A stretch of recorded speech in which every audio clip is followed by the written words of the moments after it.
विज्ञान भैरव तंत्र विधि number 24 guided meditation में आपका खूब खूब स्वागत है। स्टेप 1 ओशो वाणी। विधि 24। जब किसी व्यक्ति के पक्ष या विपक्ष में कोई भाव उठे तो उसे उस व्यक्ति पर मत आरोपित करो। अगर हमें किसी के विरुद्ध घृणा अनुभव हो या किसी के लिए प्रेम अनुभव हो तो हम क्या करते हैं? हम उस घृणा या प्रेम को उस व्यक्ति पर आरोपित कर देते हैं। अगर तुम मेरे प्रति घृणा अनुभव करते हो तो उस घृणा के कारण तुम अपने को बिल्कुल भूल जाते हो और मैं तुम्हारा एकमात्र लक्ष्य या विषय बन जाता हूं। वैसे ही जब तुम मुझे प्रेम करते हो तो भी तुम अपने को बिल्कुल ही भूल जाते हो और मुझे अपना एकमात्र विषय बना लेते हो। तुम अपनी घृणा, प्रेम या जो भी भाव हो उसे मुझ पर प्रक्षेपित कर देते हो। उस दशा में तुम आंतरिक केंद्र को भूल जाते हो और दूसरे को अपना केंद्र बना लेते हो। यह सूत्र कहता है, जब किसी के प्रति घृणा, प्रेम या कोई और भाव पक्ष या विपक्ष में पैदा हो तो उसको उस व्यक्ति पर आरोपित मत करो, बल्कि स्मरण रखो कि उस भाव का स्रोत तुम स्वयं। मैं तुम्हें प्रेम करता हूं। इसमें सामान्य भाव यह है कि तुम मेरे प्रेम के स्रोत हो, लेकिन यह हकीकत नहीं है। मैं ही स्रोत हूं। तुम तो महज वो पर्दा हो जिस पर मैं अपने प्रेम को प्रक्षेपित करता हूं। तुम मात्र पर्दा हो। मैं अपना प्रेम तुम पर प्रक्षेपित करता हूं और कहता हूं कि तुम मेरे प्रेम के स्रोत हो, लेकिन ये तथ्य नहीं है, ये झूठ है। ये मेरी ही प्रेम की ऊर्जा है जिसे मैं तुम पर प्रक्षेपित कर रहा हूं। इस प्रेम की ऊर्जा की प्रभा में पड़कर तुम सुंदर हो जाते हो सकता है किसी और के लिए तुम सुंदर न हो सकता है किसी के लिए तुम बिल्कुल कुरूप और विकर्षण से भरे हो। ऐसा क्यों? अगर तुम ही प्रेम के स्रोत हो तो प्रत्येक व्यक्ति को तुम्हारे प्रति प्रेम पूर्ण होना चाहिए, शून्य स्रोत नहीं हो। मैं तुम पर प्रेम आरोपित करता हूं तो तुम सुंदर हो जाते हो। कोई दूसरा व्यक्ति तुम पर घृणा आरोपित करता है और तुम कुरूप हो जाते हो। और हो सकता है कोई तीसरा व्यक्ति तुम्हारे प्रति बिल्कुल उदासीन हो, तटस्थ हो, उसने तुम्हें देखा तक ना हो। आखिर हो क्या रहा है? हम अपने अपने भाव दूसरों पर फैला रहे हैं। यही कारण है कि सुहागरात में चंद्रमा तुम्हें सुंदर, चमत्कारपूर्ण और अपूर्व दिखाई देता है। उस समय सारा संसार तुम्हें अपूर्व मालूम देता है और हो सकता है उसी रात तुम्हारे पड़ोसी के लिए अद्भुत रात्रि अस्तित्व में न हो। अगर उसका बच्चा मर गया हो तो वही चांद उसके लिए उदास, दुखी और असहनीय मालूम पड़ेगा और वही चांद तुम्हारे लिए इतना मोहक, मादक और पागल कर देने वाला है। क्यों? क्या चंद्रमा स्रोत है, आधार है? नहीं, चंद्रमा केवल पर्दा है जिस पर तुम अपने को फैला रहे हो, प्रक्षेपित कर रहे हो। यह सूत्र कहता है, जब किसी व्यक्ति के पक्ष या विपक्ष में कोई भाव उठे तो उसे उस व्यक्ति पर मत आरोपित करो, बल्कि केंद्रित रहो। यहां व्यक्ति की जगह कोई वस्तु भी हो सकती है, विषय के रूप में कुछ भी काम देगा। तुम सदा केंद्रित रहो। याद रहे कि तुम स्रोत हो। जब घृणा का भाव उठे तो घृणा के विषय पर जाने की बजाय उस बिंदु पर जाना बेहतर है जहां से घृणा आ रही है। उस व्यक्ति को मत खोजो जो इस घृणा का विषय है, उस केंद्र को खोजो जहां से घृणा उठ रही है। केंद्र की तरफ चलो, भीतर जाओ। अपनी घृणा, प्रेम या जो भी भाव हो उसे केंद्र की ओर, स्रोत की ओर, उद्गम की ओर यात्रा का साधन बनाओ। उद्गम पर जाओ और वहां केंद्रित रहो। इसे प्रयोग करो। यह बहुत ही मनोवैज्ञानिक विधि है। किसी ने तुम्हारा अपमान किया और तुम क्रोधित हो गए, ज्वरग्रस्त हो गए। अभी तुम्हारा यह क्रोध उस आदमी पर प्रवाहित हो रहा है जिसने तुम्हें अपमानित किया। उसने केवल तुम्हें थोड़ा कुरेदा, तुम्हारे क्रोध को उभारने में थोड़ा सहयोग किया, लेकिन यह क्रोध तुम्हारा है। वह व्यक्ति बुद्ध के पास जाए और उन्हें अपमानित करे तो वो उनमें कोई क्रोध पैदा नहीं कर सकेगा। वो अगर जीसस के पास जाए तो जीसस उसे अपना दूसरा गाल भी हाजिर कर देंगे, और यदि बौद्ध धर्म के पास जाए तो वे अट्टहास कर उठेंगे। यह व्यक्ति पर निर्भर है। इसलिए दूसरा व्यक्ति स्रोत नहीं है। स्रोत सदा तुम्हारे भीतर है, दूसरा सिर्फ स्रोत पर चोट कर रहा है। लेकिन अगर तुम्हारे भीतर क्रोध नहीं है तो क्रोध बाहर नहीं आएगा। यदि तुम बुद्ध को चोट करो तो करुणा आएगी, क्योंकि वहां क्रोध नहीं है। एक सूखे कुएं में बाल्टी डालो तो कुछ भी हाथ नहीं आता। पानी वाले कुएं में बाल्टी डालो और वो पानी से भरकर बाहर आती है, लेकिन पानी कुएं में कुआं स्रोत है। बाल्टी तो पानी को बाहर लाने का निमित्त मात्र है। जो आदमी तुम्हें अपमानित करता है वह बाल्टी का काम करता है। वह तुम्हारे भीतर से तुम्हारे क्रोध, घृणा या किसी भी आग को बाहर ले आता है। तो स्मरण रहे, तुम स्रोत हो। इस विधि के लिए विशेष रूप से इस बात को ध्यान में रख लो कि दूसरों पर तुम जो भी भाव प्रक्षेपित करते हो उसका स्रोत सदा तुम्हारे भीतर है। इसलिए जब भी कोई भाव पक्ष या विपक्ष में उठे तो तुरंत भीतर प्रवेश करो और उस स्रोत के पास पहुंचो जहां से ये भाव उठ रहा है। स्रोत पर केंद्रित रहो, विषय की चिंता छोड़ दो। किसी ने तुम्हें तुम्हारे क्रोध को जानने का मौका दिया है, इसके लिए उसे तुरंत धन्यवाद दो और उसे भूल जाओ। फिर आंखें बंद कर लो जैसे और अपने भीतर सरक जाओ और उस स्रोत पर ध्यान दो जहां से ये प्रेम या क्रोध का भाव उठ रहा है। भीतर गति करने पर तुम्हें वह स्रोत मिल जाएगा, क्योंकि ये भाव उसी स्रोत से आते हैं। घृणा हो या प्रेम, सब तुम्हारे भीतर से आते हैं। इस स्रोत के पास उस समय पहुंचना आसान है जब तुम क्रोध या प्रेम या घृणा सक्रिय रूप से अनुभव करते हो। इस क्षण में भीतर प्रवेश करना आसान होता है। जब तार गर्म है तो उसे पकड़कर भीतर जाना आसान होता है, और भीतर जाकर जब तुम एक शीतल बिंदु पर पहुंचोगे तो अचानक एक भिन्न आयाम, एक दूसरा ही संसार सामने खुलने लगता है। इसलिए क्रोध, घृणा या प्रेम जो भी हो उसका उपयोग अंतर्यात्रा के लिए करो। हम सदा दूसरों की तरफ गति करने में इन भावों का उपयोग करते हैं। स्टेप 2, ऊर्जा जागरण। अपने स्थान पर खड़े हो जाएं, नृत्य अथवा जॉगिंग के द्वारा अपनी ऊर्जा को जगाएं। जैसा भाव आए वैसा नाचें।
स्टेप 3 भस्त्रिका प्राणायाम। आराम से बैठ जाएं, मुंह बंद करके हल्के झटके के साथ श्वास बाहर फेंकें। पेट को संकुचित होने दें।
अपने स्थान पर बैठ जाएं, बिल्कुल रिलैक्स हो जाएं, बिल्कुल शांत हो जाएं।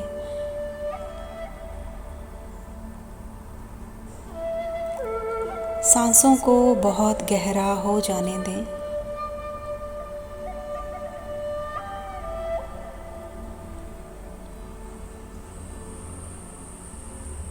Be a witness to the energy which has risen.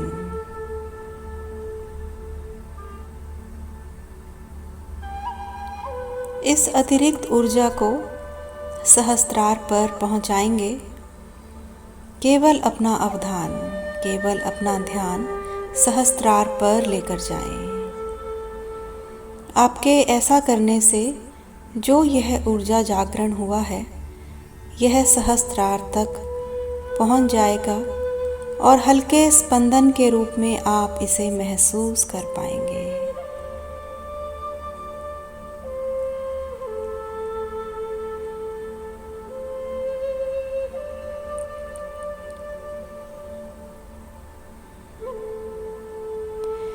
अपने ही हृदय की तेज हुई धड़कन को सुने और बस सुने। साक्षी बने रहें जब तक यह ऊर्जा शांत ना हो जाए।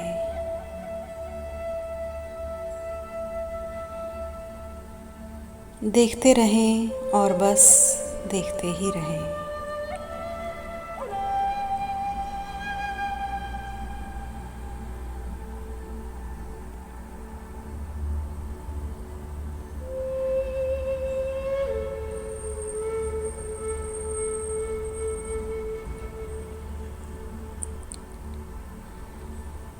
चलिए अब हम धारणा में चलते हैं। उस व्यक्ति का चेहरा याद करें जिन्हें आप अत्यधिक प्रेम करते हैं या घृणा भी कर सकते हैं।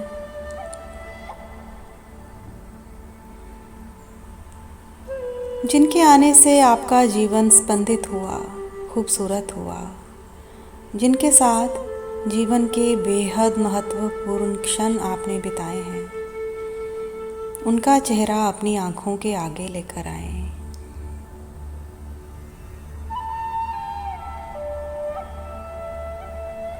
जो यह प्रेम आप महसूस कर पा रहे हैं, उसे भी देखें।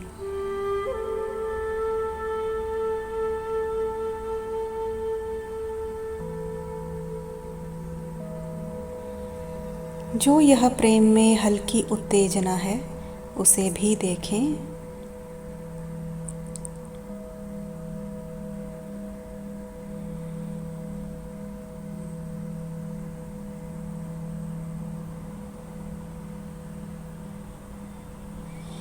देखें यह घृणा अथवा प्रेम कहाँ से उमड़ रहा है।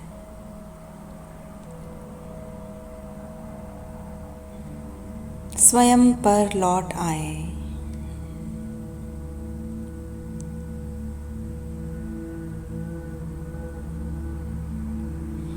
आपके जीवन का केंद्र आप खुद हैं, दूसरा कोई नहीं। आपके जीवन का केंद्र आप खुद हैं, दूसरा कोई नहीं।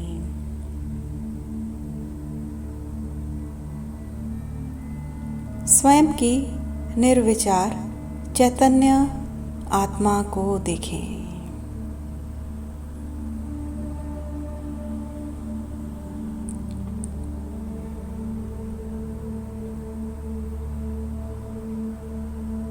यह निर्विचार स्थिति ही ध्यान की स्थिति है।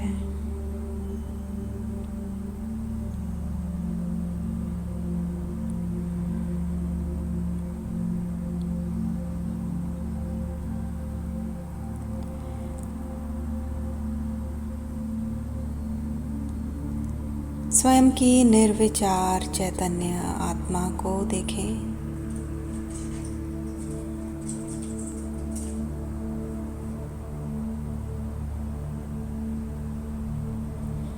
आपका ध्यान में प्रवेश हो गया है।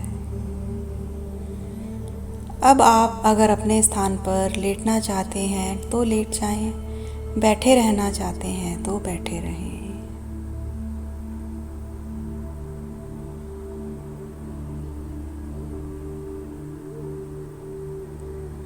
भीतर जागे हुए बाहर से सो जाएं। ध्यान में प्रवेश करें। हरि ओम तत्सत।